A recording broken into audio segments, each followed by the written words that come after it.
কিবা এটা কৰিব লাগিব। এনেকৈ আৰু নহ'ব। মোৰ মাজে মাজে এনেকুৱা লাগে মোৰ লগৰকেইটাই যেন মোৰ হাতত পইচা পাতি থকাৰ কাৰণেহে মোক ভাল পায়। নাই, সিহঁতক জুখি চাব লাগিব। মই আজিয়ে গাঁওবুঢ়াৰ ওচৰলৈ যাম আৰু সকলো কথা মোৰ মনৰ ভাঙি পাতি ক'ব লাগিব। কিবা এটা উপায় তেওঁহে দিব পাৰিব।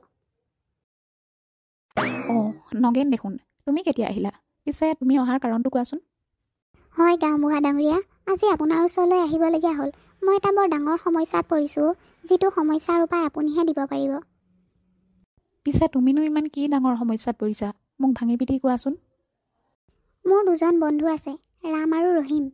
মই নাজানো যে সিহঁতি মোক সঁচাকৈয়ে বন্ধু বুলি ভাল পায় নে মোৰ হাতত থকা পইচা পাতি দেখি ভাল পায়। মই সিহঁতৰ প্ৰমাণ ল'বলৈ বিচাৰিছোঁ। কিন্তু কথাটো দেখোন তেনেই সহজ, তুমি ইমান ভয় খাইছা যে। ঠিক আছে, শুনা তেতিয়াহ'লে। মই কথাবোৰ যেনেকৈ কৈ যাম, তুমি কামবোৰ তেনেকৈ কৰি যাবা। দেখিবা চব ঠিক হৈ যাব। ঠিক আছে ককাইদেউ, মই এতিয়া গৈ থাকোঁ। মই কামবোৰ আপুনি কোৱাৰ ধৰণেই কৰিম। ঠিক আছে, যোৱা। ঐ ল'ৰা, এইফালে আচোন, মোৰ তোৰ লগত কথা এটা আছে।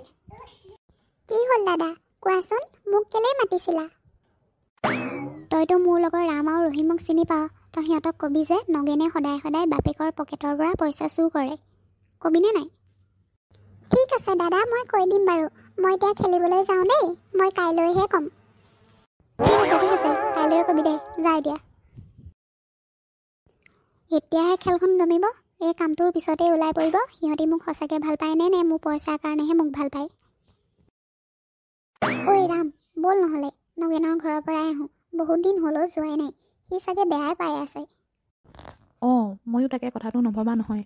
ব'ল, সময় পাইছোঁ যেতিয়া আজি দুইটা গৈয়ে আহোঁ এপাক। ৰাম দাদাহঁত দেখোন, তোমালোক ইয়াতে আছা। মই যে তোমালোকক ক'ত বিচাৰি ফুৰিছিলোঁ নহয়।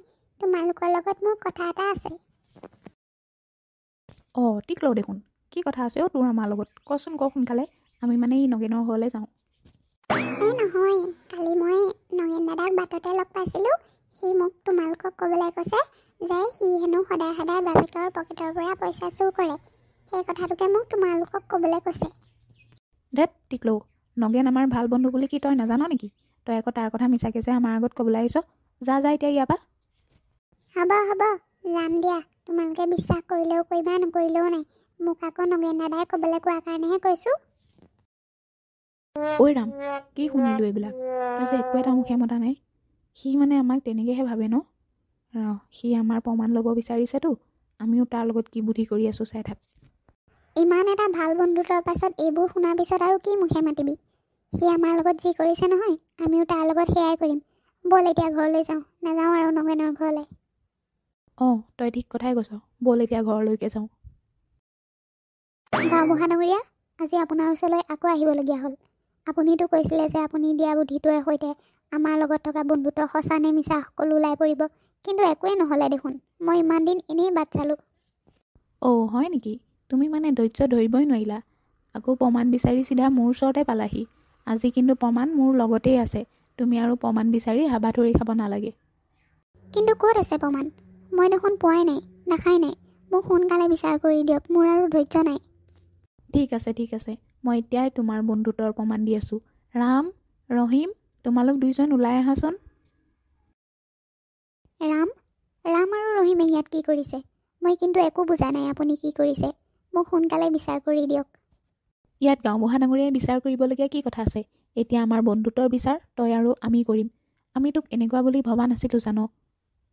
চা ভাই নগেন, আমি তোৰ লগত কোনোদিন ভেদভাৱ দেখা নাই। মানি লৈছোঁ তই ধনী ঘৰৰ ল'ৰা আৰু আমি দুখীয়া ঘৰৰ। কিন্তু তই যে আমাক এনেকৈ অবিশ্বাস কৰ, আমি কোনোদিন বিশ্বাসেই কৰিব পৰা নাই জাননে? চা নগেন, আমি কোনোদিন তোক টকাৰ কাৰণে ভাল পোৱা নাই। তোৰ লগত বন্ধুত্ব কৰা নাই। আৰু তই যদি ভাবিছ আমি তোক পইচাৰ কাৰণে বন্ধুত্ব কৰিছোঁ তোৰ লগত, তেনেহ'লে তই আজিৰ পৰা আৰু আমাৰ ওচৰলৈ নাহিবি। আমিও তোৰ ওচৰলৈ নাহোঁ। চা নগেন, তহঁতৰ বাহিৰে আৰু মোৰ কোনো বেলেগ বন্ধু নাই। মই তহঁতক ভুল বুজিছিলোঁ। মই ভাবিছিলোঁ যে তহঁতি চাগে মোক কম ভাল পাৱ। তহঁতি চাগে অকল মোক মোৰ পইচা পাতিখিনিৰ কাৰণেহে ভাল পাৱ। মোক মাফ কৰি দে ৰাম, ৰহিম, মোক মাফ কৰি দে। মই আৰু তহঁতক কোনোদিন এনেকৈ সন্দেহৰ চকুৰে নাচাওঁ।